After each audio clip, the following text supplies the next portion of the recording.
राधे राधे भक्तों, क्या आप जानते हैं कि साल का वो कौन सा एक दिन है जब बरसाने की स्वामिनी श्री राधा रानी अपनी 7 मंजिला ऊंची अटारी को छोड़कर नीचे आती हैं। एक ऐसा दर्शन जिसके लिए देवता भी तरसते हैं। सफ़ेद छतरी और स्वर्ण हिडोला दर्शन।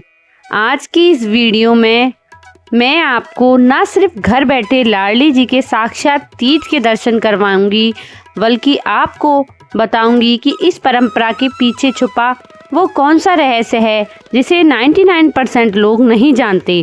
वीडियो को अंत तक जरूर देखिएगा, क्योंकि अगले कुछ ही मिनटों पर मैं आपको मंदिर के गर्भगृह का वो गुप्त नज़ारा दिखाऊंगी जो आपकी आंखों में आंसू ला देगा। और वीडियो में देखिए आगे क्या क्या खास होने वाले हैं, कैसे कैसे राधा रानी अटारी से अपनी से सफ़ेद छतरी में आती हैं, क्या कुछ होता है बरसाना में और किस तरह से राधा रानी के लिए सारा मंदिर सजाया जाता है, पूरा बरसाना धाम सजाया जाता है, क्योंकि ये बहुत ही महत्वपूर्ण समय होता है, बहुत ही महत्वपूर्ण दिन होता है हरियाली तीज का। साल में राधा रानी 3 बार अपनी अटारी से नीचे सफ़ेद छतरी में लोगों को दर्शन देने के लिए आती हैं। लेकिन इसके पीछे का रहस्य क्या है और क्यों राधा रानी अपने स्थान को छोड़कर नीचे सफ़ेद छतरी में ही दर्शन देने आती हैं और किसी जगह पर बरसाना मंदिर में क्यों दर्शन नहीं देती हैं भक्तों को।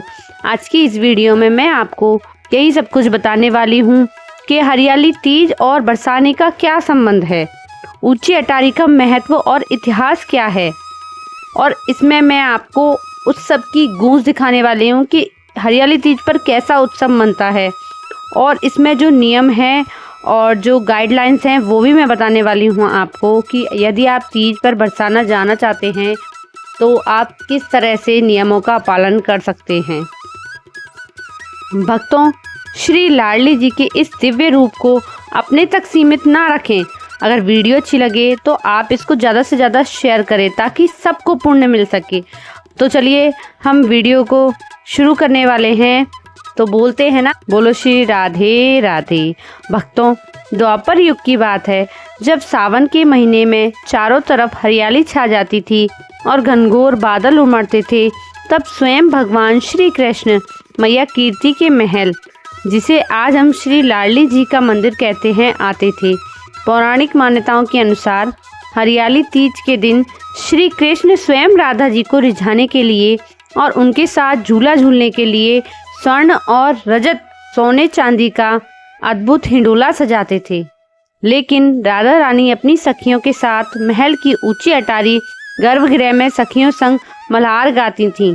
तब कान्हा के आग्रह पर किशोरी जी अपनी अटारी से नीचे उतरती थीं। जैसे ही राधा रानी नीचे आईं तो रिमझिम फुहारों के बीच उनके दिव्य रूप को, आभा को देखकर हवाएं थम गईं और देवताओं ने आकाश से फूलों की वर्षा शुरू कर दी। कान्हा ने राधा रानी के मस्तक पर धूप और बारिश से बचने के लिए एक सफ़ेद रंग का छत्र यानी सफ़ेद छतरी तान दी। यही कारण है कि आज भी द्वापर युग की उसी दिव्य लीला की याद में हर साल हरियाली तीज पर राधा रानी को गर्भगृह से बाहर लाकर सफ़ेद छतरी के नीचे विराजमान किया जाता है, जिसे देखने के लिए स्वयं देवता भी व्याकुल होते हैं। शास्त्रों के अनुसार सफ़ेद रंग विशुद्ध सत्व यानी पूर्ण पवित्रता और शांति का प्रतीक है। हरियाली तीज पर राधा जी का यह रूप शांत, करुणामयी और वात्सल्य से भरा होता है, जो भक्तों की हर मनोकामना पूरी करता है। अब आपको बताते हैं साल में सिर्फ 3 बार ही क्यों दर्शन राधा रानी सफ़ेद छतरी में देती हैं। तो राधा रानी का ये प्रसिद्ध सफ़ेद छतरी पूरे साल में केवल 3 अवसरों पर ही होता है। एक तो होली के अगले दिन जो धुलेंडी होती है उस पर होता है, एक हरियाली तीज पर और दूसरा राधाष्टमी के पावन अवसर पर। इसलिए इस दर्शन का महत्व आम दिनों से 1000 गुना ज़्यादा होता है। अब आने वाली हरियाली तीज में क्या क्या होने वाला है आपको मैं ये सब बताने वाली हूँ। इस बार जो हरियाली तीज है वो 15 अगस्त को शनिवार को मनाई जाएगी। इस दिन बरसाने का नज़ारा देखने वाला हुआ कि किस तरह का होगा। बरसाने में विशेष महाअभिषेक होगा, हरे रंग का अनोखा श्रृंगार होगा, स्वर्ण हिडोला और सफ़ेद छतरी उत्सव होगा और समाज गायन, जो कि यहाँ की विशेष महत्वता है। समाज गायन गोसाई गोसाई जी समाज गायन करेंगे नंदगांव और बरसाना के मिलकर। तो सबसे पहले जो महाअभिषेक होगा वो सुबह के समय लाडली जी का पंचामृत और औषधियों से भव्य महाअभिषेक किया जाएगा।